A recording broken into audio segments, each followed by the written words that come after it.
Bom dia. John 21. Internet não, para os Americans. Acharam? Então o que aconteceu ontem com Pedro, gente? Negou Jesus 3 vezes. Daí como é que acaba a cena? Ele chora amargamente. Amargamente o advérbio. Eu não lembro qual dos outros evangelhos que diz que Jesus fita. Na hora que o galo canta, Eles se olham. Eles trocam um olhar. Jesus penetrante. fita.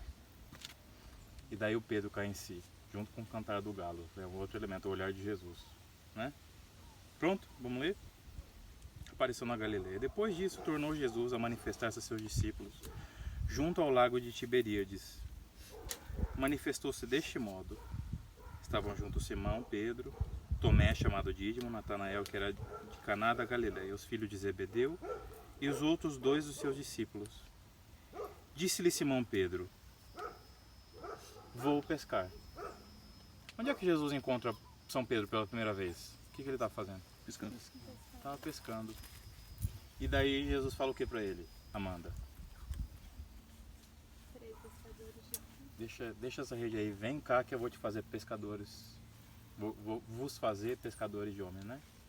E deixando tudo, imediatamente o seguiram. Só que veja que Pedro, ele volta para o ofício antigo dele aqui, depois da ressurreição de Jesus. A gente está no final do Evangelho. Jesus já ressuscitou, os discípulos já ouviram algumas vezes. E o Pedro fala naquele ímpeto dele: vou pescar. Responderam-lhe eles: também nós vamos contigo. Vocês estão vendo a precedência petrina sobre os outros apóstolos, né? Pedro fala uma coisa, a galera vai atrás. Ele era o grande líder, as pessoas estavam esperando para ver o que o chefe da igreja ia fazer. O Pedro já é reconhecido como o Papa aqui, como o bispo aqui. Partiram e entraram na barca. Naquela noite, porém, nada apanharam. Olha aqui a figura da noite em São João. A noite que é austera, a noite que você não sente nada, a noite que você fica trabalhando e não dá nada, né? Ups.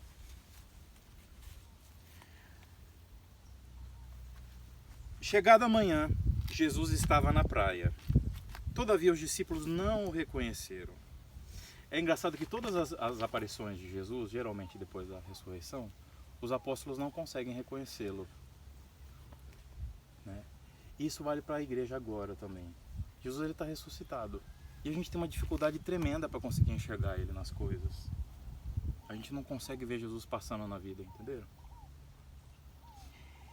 E olha que interessante, ó. Ele estava lá na praia, perguntou-lhes Jesus: amigos, não tendes acaso alguma coisa para comer? É de novo, é Jesus que pede. Então presta atenção que esse é um outro detalhe importantíssimo do Evangelho. Sempre que Jesus quer te dar alguma coisa, ele começa te pedindo alguma coisa. E é um Deus que está com fome. Lembra da samaritana? Você tem, me dá água de beber, samaritana. Ele tem sede aqui, ele está com fome. Amigos, não tendes nada para comer? Não, responderam-lhes. Disse-lhes ele: lançai a rede ao lado direito da barca e achareis. Lançaram-na e já não podiam arrastá-la por causa da grande quantidade de peixes. Então aquele discípulo a quem Jesus amava, que está escrevendo esse evangelho, disse ao Pedro: é o Senhor. Gente, esse Senhor aqui em português está com letra maiúscula. Esse Senhor não é o Senhor de pronome de tratamento, esse é o Senhor. Ele é o dono de todas as coisas. É aquele com quem a gente conviveu. Então, o discípulo mais novo reconhece agora Jesus. É ele, é claro que ele já fez isso antes, em outra pesca frustrada nossa. Não é? Quando Simão Pedro ouviu dizer que era o Senhor, cingiu-se com a túnica, porque estava nu, e lançou-se às águas. Então São Pedro, ele está fazendo uma coisa esquisitérrima aqui, né? Porque quando você vai nadar e você vai mergulhar, que você tira a roupa, né? Não, ele estava trabalhando pelado. E daí a hora que ele... É linda essa característica de Pedro, gente. Ele nunca perdeu aquele ímpeto dele, aquela coisa efusiva. É o Senhor, ele coloca a túnica, ele só tem o tempo de colocar a túnica dele e se atirar no mar. Ele não quer esperar a barca para chegar lá, junto de Jesus. Ele quer, na hora, ele quer chegar muito mais rápido que a barca lá, ele vai correndo, né? Vai nadando, correndo. Os outros discípulos vieram na barca arrastando a rede de peixes, pois não estavam longe da terra. Ao saltar em terra, viram umas brasas preparadas e um peixe em cima delas e pão. Então é engraçado que Jesus, o que Jesus pediu? Primeiro, ele chamou os discípulos de amigos, né? Amigos, vocês têm alguma coisa aí para comer? E daí os discípulos chegam lá na praia, é um Deus que está na praia, está curtindo um churrasco na praia. E os discípulos encontram pão já, eles já têm a comida lá. Então, o fato de eles terem trabalhado a noite inteira, aquele esforço que parece que era infrutífero, de repente eles reconhecem que é Deus que faz as coisas. É Deus que provê a pesca milagrosa, né? Disse-lhe Jesus, trazei aqui alguns dos peixes que agora apanhastes. Subiu Simão Pedro e puxou a rede para a terra, cheia de 153 peixes grandes. Na época que o Evangelho de São João foi escrito, 153 era o número das nações que existiam no mundo antigo. Então, todas as nações são destinadas para essa pescaria dos apóstolos. E quem são os apóstolos hoje? Nós, né? Disse-lhe Jesus, vinde e comei. Nenhum dos discípulos ousou perguntar-lhe, quem és tu? Pois bem sabiam que era o Senhor. Jesus aproximou-se, tomou o pão e lhes deu, e do mesmo modo o peixe. Então aquele que tinha pedido para comer agora há pouco, é aquele que está dando de comer para eles. Entende? É engraçado que Deus ele pede de nós o trabalho de lançar as redes, mas é Ele que dá o peixe, e é Ele que dá a comida, e é Ele que dá a rede.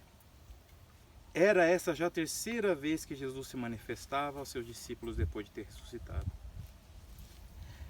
Tendo eles comido, Jesus perguntou a Simão Pedro, Simão, filho de João, ama-me mais do que a estes? Respondeu-lhe, sim, Senhor, tu sabes que te amo. De novo, aqui Jesus está perguntando, olha, isso aqui, pô, Pedro me negou 3 vezes, eu fiquei sabendo por aí, e agora eu preciso me reafirmar. Por que Jesus está perguntando para ele? Jesus sabe que o Pedro está, pô, Senhor, o Senhor sabe que eu te amo. Mas Jesus quer ouvir da boca dele. Jesus quer ouvir da boca dele.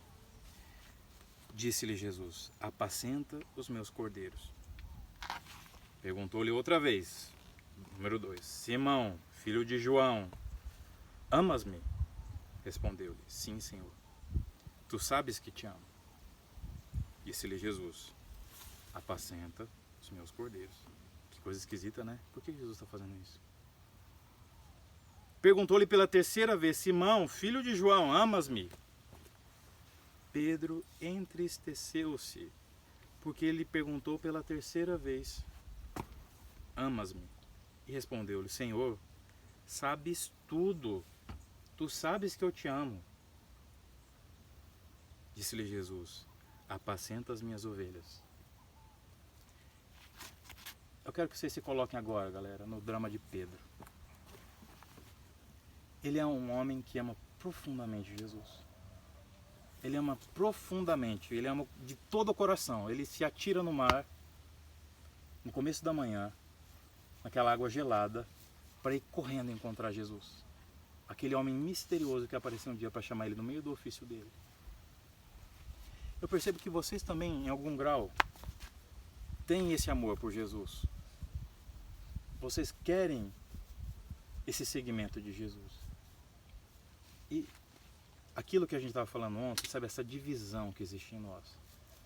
Uma hora a gente fala, não, tu és o Cristo, Filho de Deus vivo. Mas 15 minutos depois você fala, não, Jesus, essa cruz aí não tem nada a ver não, cara. Você não vai para Jerusalém passar essa perrenga aí não, cara. Então, essa negação, essa capacidade que a gente tem de afirmar Jesus como Deus na nossa vida e de negá-lo logo depois, é uma coisa que está sempre presente na gente. E aqui em Pedro está essa confissão. Olha, Jesus, tu sabes tudo, tu sabes que eu te amo, mas Jesus ele está fazendo isso aqui. Eu vou humilhar o Pedro porque ele me negou 3 vezes, agora eu vou humilhar ele em público. Né? Tem gente que pega isso aqui e acha que Jesus está humilhando o Pedro. Não é isso. Primeiro, Jesus de fato sabe que ele ama nas limitações e Jesus quer esse amor. Só que primeiro, aqui que entra a pregação de hoje. Existe uma característica de reparação aqui. Pedro negou 3 vezes. Está falando 3 vezes para Jesus. Então Jesus quer da sua boca. Ele sabe o que você sente por ele. Mas ele quer a sua proclamação. Ele quer que efetivamente você diga. E percebam aqui o Pedro do pátio, lá na casa dos fariseus, do sumo sacerdote, morrendo de medo das criadas, né? Não, eu não conheço esse homem não, né? Ele era aquele cara que falou, não, Jesus, onde quer que o senhor vai, eu vou atrás. Aquele cara que falava que ia fazer e ia acontecer, não é?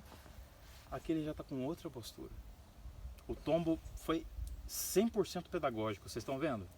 Ele está outro Pedro aqui já, 100% humilde. Ele reconhece que ele não... Pô, Jesus, olha, eu fiz essa porcaria toda, mas o senhor sabe tudo, o senhor sabe que eu te amo. E apesar disso, Jesus fala, apacenta as minhas ovelhas. Olha como é que Jesus conclui. Em verdade te digo, quando era mais moço, cingias-te, andava onde querias.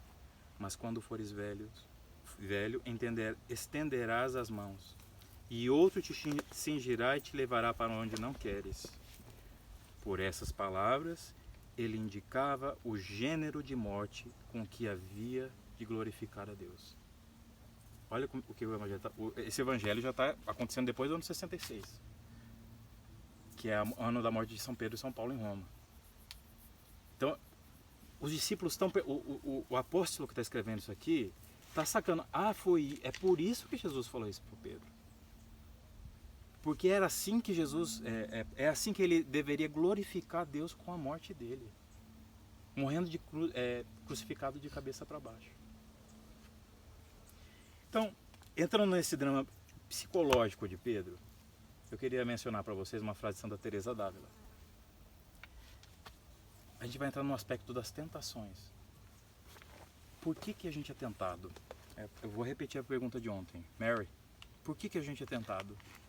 Por que a gente é submetido à tentação? Por que no Pai Nosso a gente reza, livrai-nos... como é que é?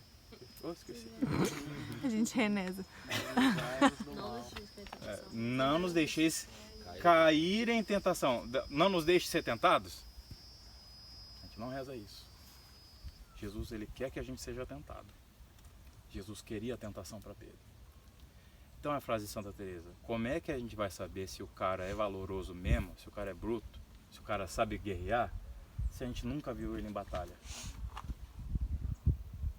Como é que a gente vai saber se você tem algum valor, se você realmente merece algum prêmio, se você nunca lutou por esse prêmio, cara? Né?